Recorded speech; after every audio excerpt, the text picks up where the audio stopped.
Hello, Team Basecamp, and welcome to this NerdCast on time to adaptation, the process and timing of adaptation. Let's talk about what happens when we exercise or when we work out and we're looking for adaptation. Obviously, when we think about what training is, we're down here. We decide we have a goal. We want to make a journey. We want to be fitter, stronger, faster, win something, whatever it is. We're down here and we're going to train. We're going to put together a series of exercise or workouts till we get up here. This is sort of a PMC view and a way to think about it. Let's imagine we went out and we rode 2 hours every single day and got 100 TSS points every day. What would happen? Well, your PINK, your acute training load, your fatigue would go up very, very quickly, right? Start training 100 TSS a day, that's going to make you tired pretty quickly. That goes up pretty quickly. Yes, your CTL, your chronic training load, your fitness does start going up, but not nearly as quickly as your fatigue. And the reality is, when we begin to look at performance for a while, performance actually goes down, your form or your performance, right? And if you look close at this graph of a CTL, a performance management chart of somebody doing 100 TSS a day for X amount of time, what you notice is form, this training stress balance, doesn't really turn the corner to probably right here. My arrow shows the bottom, but it's not really catching up to fitness to here. And the reality is it takes a while to really catch up. You have to get more and more fit through that exercise to manage form. To be able to pre-form would be better. Now, what I want you to take a close look at in this chart, I stole this chart from Andy Coggan 20 years ago. I guess I forget how long it's been. You notice that even that performance change, this is as if you started on January 1, you wouldn't expect to see performance changes for about 4 weeks. And it's only at about 6 weeks, I could have done a line right there, that you actually see the benefits of the training. You're really starting now to get ahead of the fatigue. Performance is improving. That's because as human beings, we're very patternistic on what happens when we introduce exercise stimuli and, we're awaiting a response. We respond to exercise stimuli in the average of 4 to 8 weeks. So the workout I do today, I'm not going to get the peak gain. That doesn't mean it's hiding somewhere in your sneakers or something till 4 to 8 weeks. You're getting gains, but the peak gain, the place that has the most impact on my performance capability, remember, I'm training from here to get up here, is going to be somewhere about 4 to 8 weeks. And we tend to use in our thought process 6 weeks as the average. That's why you see that intersect. This is your 4-week point, and this is 6 weeks when we lay it out to explain it, because this is simply general human physiology. And why that occurs, let's dig into that a little bit. I want to answer that. I've never really answered it this way for this group, but I think it's important to think about it. Physiologically speaking, we have a progression of adaptations. Now, I'm going to just keep this pretty light and superficial about what's happening, but I do want to talk about the phases. Exercise physiologists love to look at things in phases and create exciting names. So we have an early phase adaptation, we have intermediate phase adaptation, we have advanced phase adaptation, and we have long-term adaptation. So there's that sexy naming. The reality is early, intermediate, advanced, long-term, that actually is a process of the progression of adaptation for all sports. But in this case, we're going to talk specifically about endurance athletes. Early phase adaptations, some things are happening in weeks 1 through 4. They just might not be having big impact on performance yet because you may still have fatigue. Your fitness needs to catch up to the fatigue of starting the regime. And there are impacts. These things that happen in this first 1 to 4 weeks aren't always the most impactful on your performance. As we move into the intermediate phase from 4 to 8 weeks, we start to see other changes occur. We get to 8 to 12 weeks, we actually see some deeper changes occur. Deeper might be the right word. And long term, which can be months and years, we see some ongoing, significant change can occur over years. This probably makes sense to you. And this is a good way at looking at phase of adaptation. I'm actually going to dig into each one of these in this Nerdcast, but I'm going to tell you something right off the bat. When we have to take something as complex as a human being, look at a bunch of them, right? And then make conclusions, you're always working in a bell curve. You're taking what's happening as the average, the medium, the mean, right? And it's one way or another, you're looking at the average person fitting in that mix. You may or may not be that average person, because the reality is there's this concept of individuality. You are a unique human being and you have some unique functions. And when we begin to think about this adaptation, this nice schedule, we wish it would always fall perfectly on that schedule. But the reality is, no two humans are alike. We will follow the general pattern. Again, I'm going to do that in the next couple of slides, the general pattern and order of adaptation. But the rate, did you notice those ranges? 1 to 4 weeks, 4 to 8 weeks. It didn't say next Thursday, a week from Friday, this is going to happen. It's actually giving a pretty good range, because the process of looking at these phases of adaptation are subject to the individual response. You, as a human being, as you evolve off your couch into a well-trained, fit rider. So to understand this better, let's take a very simplistic look at the phases of adaptation. When you start to work out this early phase, which is your 1 to 4 week phase, we do see some early responses. We see enhanced cardiovascular efficiency, improved blood flow. We have some secondary neurological responses, your coordination, your response to the constant movement, pedaling, in this case, running, can be other things, it could be golf, and whatever it is. You have enhanced coordination and greater efficiency of movement. These are early adaptations to exercise stimuli. And at the core of it, not so much the neurological, what happens for endurance athletes when we begin to train is our body's first and fastest response, in an oversimplified way, I want to caution, I'm not going deep in science here, is that you're increasing your body's ability to deliver blood to working muscles. It's the first response that starts, not the only first, but it's really at the core for endurance athletes what's starting to respond. We then move into the intermediate phase. Now we begin to see mitochondrial biogenesis. We're talking about increased aerobic enzyme activity. We improve fat metabolization. Our energy system becomes more efficient for that. We become metabolically better. But here's a good way to think about what's really happening in the 4 to 8 weeks, right? Since we've taught our body in phase 1 to bring more blood to the working muscle, now we need the working muscle at the cellular level to be able to use that fuel and oxygen, particularly oxygen, right, that we're bringing in early. So this phase sees the increase in our mitochondria's ability to use that oxygen. Again, there's more things going on. I'm trying to keep this simple and understand that it's kind of a step-by-step process. And that really is the driver of the first 2 phases, 1 to 4. We're getting some cardiovascular response. We're bringing more blood to the working muscles, or more oxygen to the working muscles, and more blood to the working muscles, but it's delivering oxygen. And then in this intermediate phase, we're really looking to increase mitochondria's ability to use that oxygen. Well, then we move on to the advanced phase, somewhere 8 to 12 weeks out. It's just when it happens. There we tend to see a fine-tuning and uptick in lactate thresholds, VO2 max, and muscle glycogen.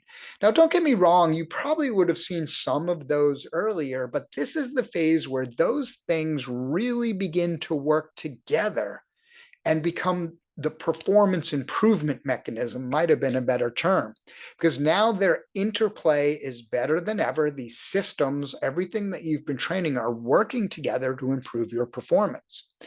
So you can see that there is this progression of training. And if you just keep going and keep training, right, your long-term adaptations encompass a spectrum of other changes, right?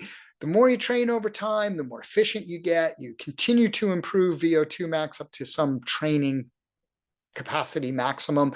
You continue to improve muscle neurological responses and other factors. Training year over year, you can continue to see ongoing gains. Now, the reason I've laid this out to be these steps with driven, things in the steps is when we think about this idea of training and time or adaptation over time, it actually is very process dependent, right? And one of the ways that you can think about it is dominoes. And this is like, imagine you have a series of, maybe we only have four. I showed you four phases, right? So maybe four dominoes. And you set up your dominoes, you set them up, and you have to knock them over. And one domino has to fall into the next domino has to fall into the next domino has to fall to make it work, right? So when we train, we need our systems to respond in the general order we just went through. Again, there's a lot more other things happening. I'm really trying to keep it simple at the core. But what I want you to take away is this image in your mind of four dominoes falling over. And that's what it is. It's process dependent. You need to be consistent. You need to have good rhythm. You need to have progression. You need to have each domino respond to that by falling over and starting the next domino falling over, starting the next domino falling over. That's important. But even though it's process dependent, it's human independent. The challenge is you all kind of have your own dominoes. They're shaped a little different, they're little different colors. They might be bigger and smaller and whatever. So your speed of those dominoes falling, they're going to fall in generally that same order. But based on how you set them up, based on where they're set up, based on how they're shaped, based on how heavy they are, they're going to fall at different rates. They're going to knock each other over, some really fast, some kind of slow. Maybe they start fast, finish slow, start slow, finish fast. It can happen in a lot of ways because it is human independent. It's process dependent. It's going to generally follow the same system, but because you're a unique human being, your pace of working through those phases of adaptation is going to ebb and flow a little bit. And that doesn't mean all phases are faster or all phases are slower. You might have a faster phase and then a slower phase. That's why it gets hard to predict out time. And that's why it's important to focus on the process and keep doing the things you're doing. Now, the challenge here, and one I see, and I've corrected this 1,000 times in my life, is because we all adapt at different rates, and particularly when we get together in a big coaching community like we are, we tend to compare. Comparison is the death of all joy, right? Don't compare because it's human independent. And what happens when we don't get these immediate results, when we don't understand the time and the phases that it takes and how that can fluctuate or vacillate, right? We lose patience very quickly. And patience leads us to making change, really leads us to making mistakes based on a self-judgment. I'm just not getting I'm just not fast. I must be doing something wrong. So I change it. And then we start taking this very process dependent and we introduce a bunch of new reactionary variables with no real validation of why we're doing that, except we got impatient and we made some self-judgments. The way these three things look, and I see these three all the time being the problem when people want more and it's just not coming fast enough or they don't fully understand the process I went through and allowed themselves their human independence, your individuality to happen at your own rate. You escalate training intensity too quickly. You escalate training volume too quickly.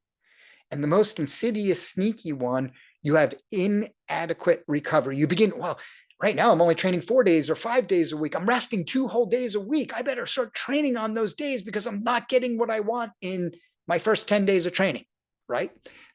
We're subject to that. We all want it to be better. We want it to go faster. We want more. My advice to you, the only simple thing I can tell you is trust in the process, right?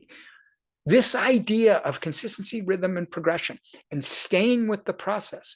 You're seeing some people that are testing better in FTP, test number one, and some people might not test that well. You might not change at all. As a matter of fact, most of you, I would expect, have a much smaller gain in cycle one. I just told you why, because that's that in that first adaptation. All that's really happening is you're improving some blood flow. We're bringing a little more oxygen to the cells, to your muscles, right?